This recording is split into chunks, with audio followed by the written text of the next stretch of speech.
What's up, everyone? Back with another breakdown. Today, we are going to be looking into BÉIS, or I think it's BÉIS? BÉIS? I'm not really sure. It's one of those words that I've never heard said, but read. So, BÉIS. We're going to say BÉIS for the rest of the day. But yeah, I'm really excited to go into this because there's a lot that we can learn from here. I did a full campaign benchmarking index for it. I went through their site, some web traffic that we'll talk about as well. We'll talk about who owns them, the different channels they're using as far as social goes, and how that's turning out. And yeah, if this type of content is something that you love and want to get more of, just remember that we have breakdowns on our site. You can come through here and look. There are dozens and dozens of these for different brands. But that's enough. Let's go ahead and jump in and start looking at exactly what BÉIS is doing. So first off, I'd like to start with the tech stack analysis. So using built with, I identified a few different things on here. So it looks like they're using Klaviyo for email. I'm pretty sure they're using Attentive for SMS. At least that's Attentive is at least installed on there. I didn't sign up to find out what short code is in there, but Attentive is still installed. But yeah, so they have Attentive and Klaviyo running. They're running Black Crow, which I've seen a lot of clients using this lately, and been hearing some decent things about it.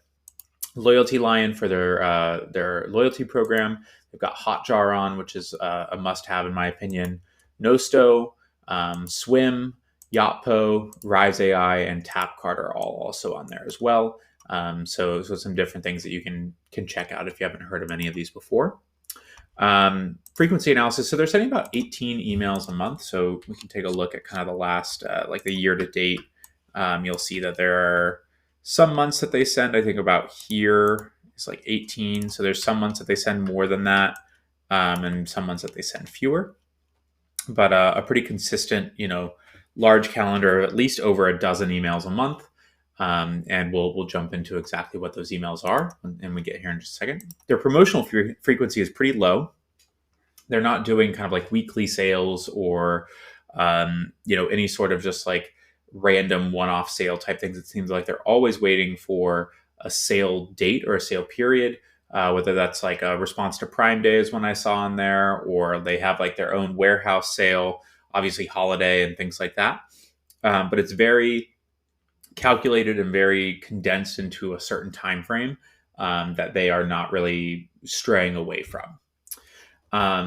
We'll get back to digital brand awareness here in a minute because I want to talk about their site and everything like that. Let's talk about, I didn't really find any miscellaneous angles in the category. So as far as email goes, they're sticking to a basic email strategy. You have your promotional content in there, your promotional emails, you have content emails. They send a lot of back in stocks. There's some FAQ about like the make and the designs and things like that. Very product focused stuff. I didn't add in here. There are product launch emails in there as well.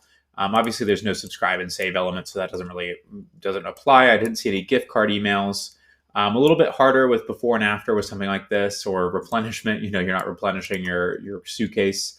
But I'm actually surprised I didn't see any social proof emails. Didn't see any text based or warm up or win back. Lots of trending now stuff. Behind the scenes, you could maybe count some of the founder content as behind the scenes, but it's really not like super focused on that. They do. I put that more in the team spotlight because it's more focused on just like the one founder there.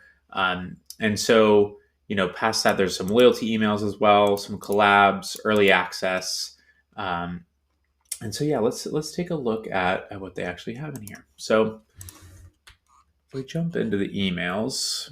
First off, let's jump into one of these product and kind of color focus. So they have the collections in here. As you can see, they'll change their entire vibe all around for this like collection launch. They did that again with a Gap launch down here as well, which I thought was pretty cool. Because it doesn't say Gap, but this is a very iconic like Gap color, which I think is really cool. But what you'll see as far as the emails themselves go is a pretty consistent design system. a very, very rigid structure. They do not stray away from kind of this always the same header. And then, the only thing they might change is the color. But then past that, it is pretty much always some sort of hero image with a CTA and a headline on there.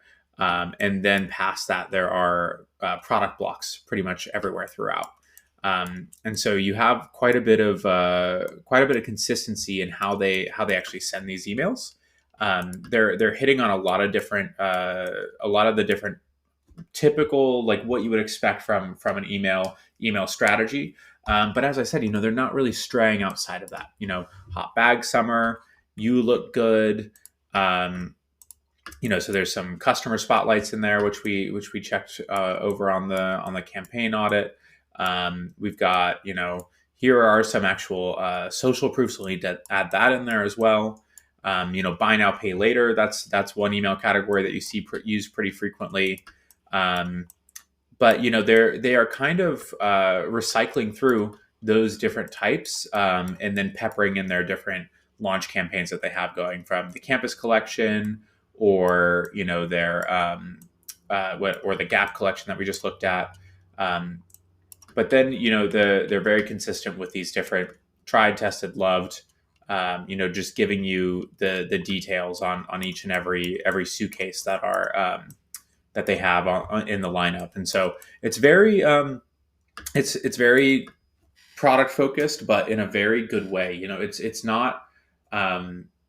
So one of the things I notice with so many brands frequently when they're building emails is that they have so much of a like me focus, like the materials of it, or the how it feels, or how it looks, or blah blah blah. And a lot of what they do is very focused on you. It uses you language. So that's something that I am constantly advising brands to do, is that you want to help brands to put themselves in the, this is not about a class. If it was about us, we would say a bag you can take to class, or a bag, but this, or a perfect bag for books, something like that, right? But instead, they're doing a really good job of putting the customer at the forefront of exactly what's happening. So, the product is actually, the benefit here is that you're the head of the class because you're so prepared, right? So that's something that I find is actually pretty consistent in here, is that they maintain the cleverness that they want to put together, but they actually are still really communicative in what people are thinking. Like this is very, very specific to a group of people that would be people that are attending events, or sports events, or concerts, or things like that really regularly, because you have to have a clear bag. You can't bring bags that aren't clear from now anymore into stadiums. And so it's a very interesting, clearly a winner, and there's the connotation of sports and winning and things like that. And so it really is, they do a very good job of putting themselves in the customer's shoes, and the way that they actually communicate through their headlines. But the reality is that they're filing an email design system. They're using a campaign angle strategy. And I feel like this is, if I had to guess, they are probably pretty dialed in on getting this calendar put together and going through the actual motions of delivering this on a month in, month out basis. Because as we know, as I preach over and over again in all of these videos, is that the key to this is knowing the angles that you want to send, knowing what works for your brand among those angles, and then having an email design system to actually deliver on that. And you can see in here that they are not reinventing the wheel. Like, look at this. These three images are pretty much, or these three heroes are pretty much the exact same hero, right? Headline, headline, headline, CTA, CTA, CTA. The only changes is maybe adding a subheader or some paragraph text and changing the image. And then after that, you have a couple different variations of the types of content blocks or product blocks that you can have after. We have like a product feature here. We have a 3 across product blocks. We have a 3 vertical product blocks. But you can see how frequently they're reused, which all of this, I'm telling you, is just going to make your life so much easier if you know that, oh, we already have these alternating product blocks. Here we go. We'll use the alternating product blocks again, or we'll use the vertical product blocks or the horizontal product blocks, or a large product specific or like kind of like feature block. As you see here, you got a feature block and then you have another feature block here. So all of these, we can probably break it down into a dozen different components, but that's it. They're only working from those dozen components. So I'd encourage you to come through here and take a look at what they're doing. They're doing a very good job of keeping it super standardized while also maintaining, the type of variety you need to support new products and different lines that you release. But I think one of the more interesting things here that I want to talk about is actually their social media presence and what's going on. So here's actually lead us into that. So Shay, a celebrity from Canada, is actually their founder. I think she was on Degrassi. I don't know if I just assumed she was a Canadian because of Degrassi, but she was on Degrassi, The Next Generation, is a large influencer, and founded this brand in 2018. So obviously social and influencer is a huge aspect of their strategy. And so I wanted to take a look at exactly how they're using that right now. But let's start first off with their website performance. So at the moment they're getting about 4.8 million. This is over the last 3 months total visits. Pretty huge in the US. And then I think their second is actually Canada as well. So there you go. That shows definitely have some pull in Canada, I think, due to that. Compared to due to their founder. So compared to other brands in the niche, Away Travel is obviously, I think, a kind of an incumbent. They've been here for a little while. As far as the newer brands go, they've been around. They're kind of an early D2C brand, and they're trailing currently at around 1.5 million less per the last 3 months of traffic. But something interesting here is as a legacy brand, Samsonite, has been around forever, is actually underperforming compared to BÉIS. So it's obviously it comes down to social and the type of content and things like that people are creating, putting your products into that sphere that allows customers or a certain group of people to really attach themselves to the style and what they're actually and the ethos of your brand, really. And BÉIS has a very clear value prop and like really sleek, chic designs, but also has all the bells and whistles, the pockets, the things that you need to make sure that you're getting through. But I think it's also meant to be kind of affordable. I think I saw on their like their starter pack is pretty comparable to what you would pay for like an Away bag. The two bags here, I think it's $540 for the luggage starter set, which luggage is expensive. So this is actually not terrible for two suitcases. So affordable luxury is really kind of the name of the game here as far as what they're going for, which we've seen a huge uptick in over the last couple of years with a lot of people just brands trying to capture the smaller purchases that are luxury items for different demographics, especially around like the Gen Z kind of area where you get more accessible products at this price point versus $1,200, $1,300, $1,500 products. So obviously there's a larger market share for that, and we're finding that people are spending a lot of money in that category. This accessible luxury. It's also pretty big in health, beauty and health and wellness products too, and things like that. So they're kind of following that trend as well. But let's take a look. Let's keep diving into their website performance. Marketing channels, they're getting a ton of direct traffic. They're branded versus non-branded. This is pretty typical of something that you're going to see for organic search. So people are searching BÉIS, looking for it, but their top non-organic or non-branded search terms are luggage, carry-on luggage, suitcase, and they're capturing a pretty small amount of that traffic, but it's definitely providing a decent amount of visitors to the site. And then something else I thought was interesting is they're getting some good traction from ChatGPT. So a lot of people are coming in from being referred by the LLMs. This is something that a lot of brands are tackling right now, is how to be that first brand that is as recommended when you ask, hey, what's the best luggage for XYZ use? Um, Beach House Group, this is actually how I found their owners. So this is the brand that owns, or the group that owns them, who also owns Noise, Pattern, Florence by Mills, Moon. I don't know if they fully own them, but these are the brands that they are at least invested in, and probably have a large, or somewhat of a stake in there. So that's pretty cool to see. And if you want to do any more, jump into that. But a lot of these obviously follow the same kind of playbook of influencer led, brands that are doing well on social, that kind of hit that same style of almost like affordable luxury, or things that people want to, that are going to spend a little bit more on, or are more linked to like vanity and aesthetic. So, a great market to be in.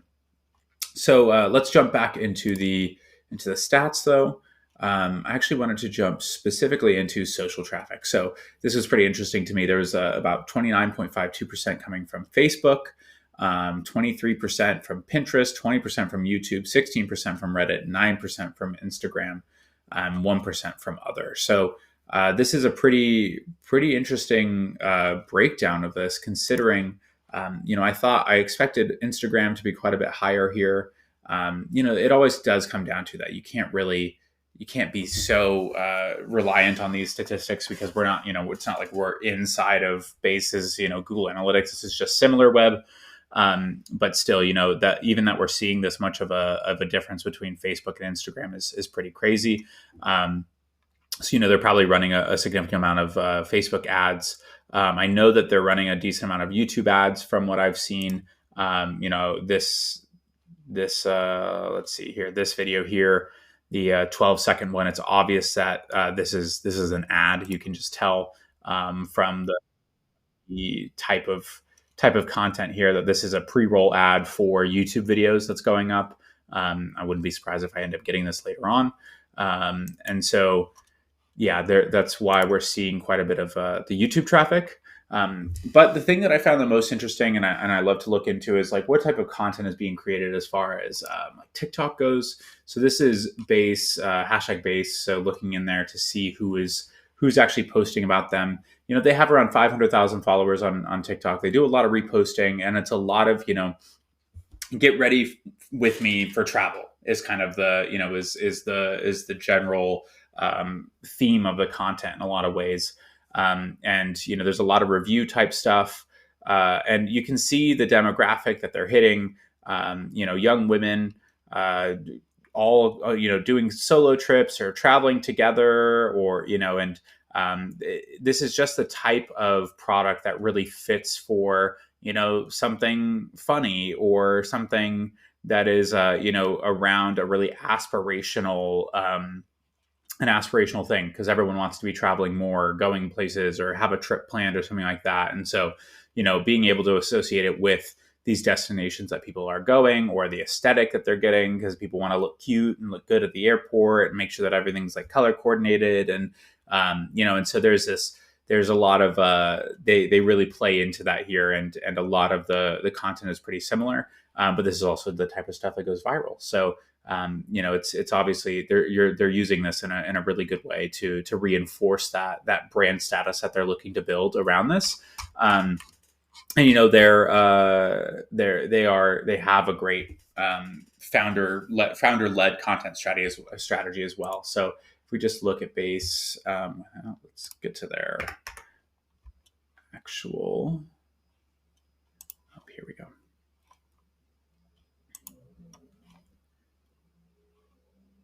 So you'll see that there is a ton of founder led content on here, but this is not the founder.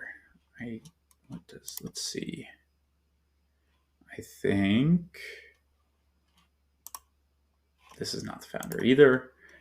I saw one. Oh, here we go. This is her, Shay Mitchell. Yeah, so she's got quite a following as well, 7.5 million. So you'll see obviously in here, anytime she has luggage and things like that, she's reinforcing this too. But it's not every single thing that she's doing. It's there's a variety of different things. But luckily, she travels a lot, so there's plenty of opportunity to use that luggage. But yeah, this has been a pretty interesting brand to review.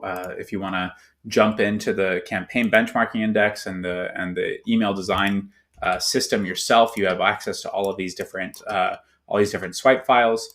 But come take a look. I'd encourage you to flip through their Instagram and their TikTok as well to see the different types of content that they're producing there, so you can get another feel for the aesthetic. But definitely someone to come and work from as far as aligning that brand persona, as well as like the aspirational purchases that they're trying to get people to make, from all the way from influencer and content at the top of the funnel through to the bottom of the funnel with the emails and everything. But that's all I have for you today. So let me know if you have any questions. Feel free to shoot me a message on LinkedIn. And don't forget, we have plenty of other brand breakdowns on our site at flowkidney.com/breakdowns. And we'll see you next time.